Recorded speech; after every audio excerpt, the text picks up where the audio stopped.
നക്ഷത്രങ്ങൾ കൂടുകൂട്ടിയ കുളിരുള്ള ആ രാത്രിയിൽ പുൽക്കൂടിൻ്റെ ചൂടേറ്റ് പിറന്ന ഉണ്ണിയേശുവിനെ നമ്മുടെ ഹൃദയങ്ങളിലേക്കും കുടുംബങ്ങളിലേക്കും വരവേൽക്കുന്ന ആ ദിവസം, ഉണ്ണീശോ പിറന്ന ആ ദിവസത്തിൻ്റെ ഒരു ദൃശ്യാവിഷ്കാരത്തിലേക്ക് എല്ലാവരെയും ഞങ്ങൾ സ്വാഗതം ചെയ്യുന്നു.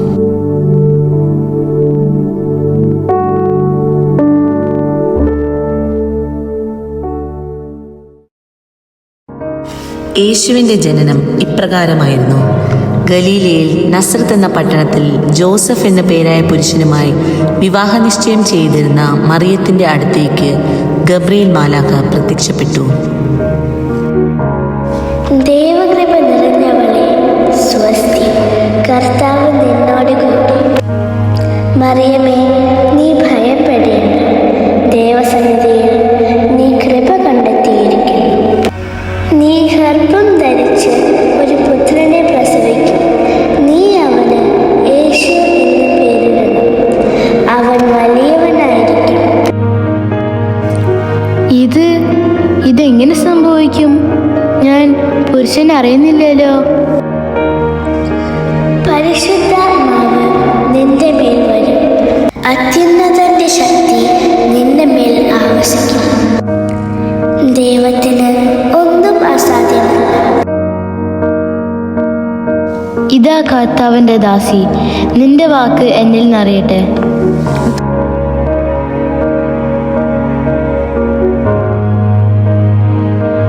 മറിയം ഗർഭിണിയായതറിഞ്ഞ് ജോസഫ് അസ്വസ്ഥനായി. മറിയത്തെ സ്വീകരിക്കണോ വേണ്ടയോ എന്ന ചിന്ത ജോസഫിനെ വല്ലാതെ അലട്ടി.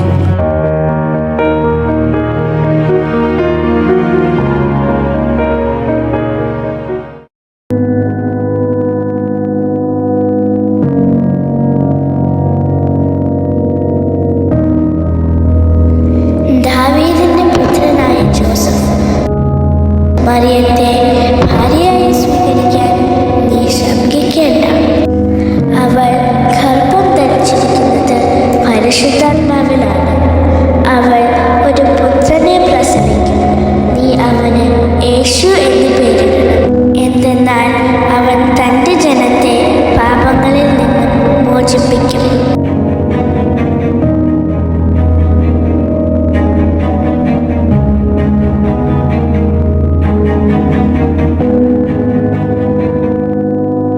ലോകം എമ്പാടുമുള്ള എല്ലാവരുടെയും പേര് എഴുതി ചേർക്കണം എന്ന് രാജകൽപ്പന വന്നിരിക്കുന്നു. അത് അനുസരിച്ച് എല്ലാവരും നമ്മുടെ പട്ടണമായ ബത്ലഹേമിൽ പോയി പേര് എഴുതി ചേർക്കണം. പക്ഷേ ഈ അവസ്ഥയിൽ നാം എങ്ങനെ പോകും? എൻ്റെ ദൈവമേ, നിനക്ക് സ്തുതി. നമുക്ക് പോകാം.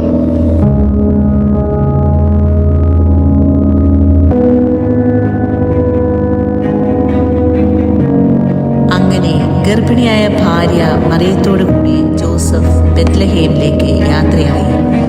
അവർക്ക് തങ്ങാൻ സ്ഥലം കൊടുക്കാൻ ആരും തയ്യാറായില്ല. ഒടുവിൽ ഒരു കാലിത്തൊഴുത്തിൽ അവർക്ക് അഭയം പ്രാപിക്കേണ്ടി വന്നു. അവിടെ വെച്ച് മറിയം തൻ്റെ കടിഞ്ഞൂൽ പുത്രനെ പ്രസവിച്ചു. അവനെ കച്ച കൊണ്ട് പൊതിഞ്ഞ് പുൽത്തൊട്ടിയിൽ കിടത്തി.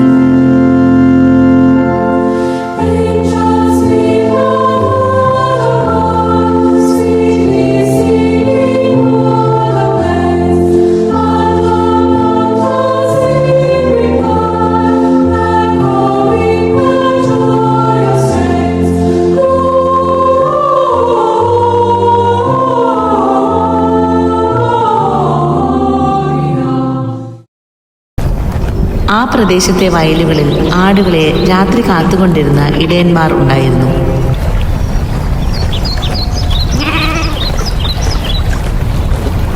ഭയങ്കര തണുപ്പല്ലേ?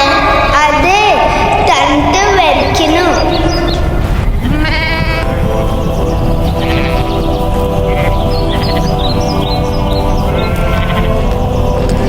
സകല ജനത്തിനും വേണ്ടിയുള്ള സന്തോഷത്തിന്റെ സത്വാർത്ത നിങ്ങളെ അറിയിക്കും. ദാവീദിന്റെ പട്ടണത്തിൽ നിങ്ങൾക്കായൊരു രക്ഷകൻ, കർത്താവായ ക്രിസ്തു ജനിച്ചിരിക്കുന്നു.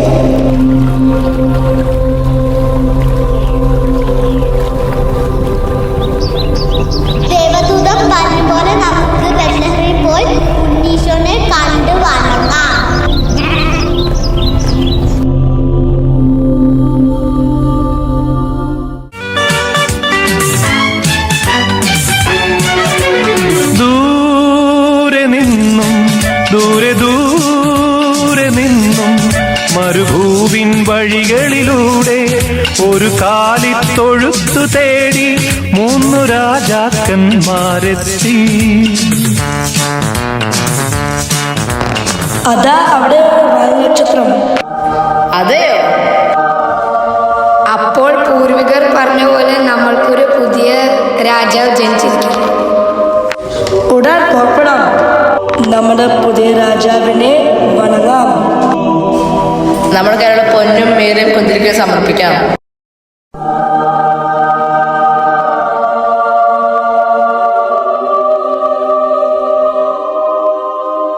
വഴികാട്ടിയായ ആ വാൽനക്ഷത്രം നമ്മുടെ മുമ്പിൽ തന്നെ ഉണ്ടല്ലോ.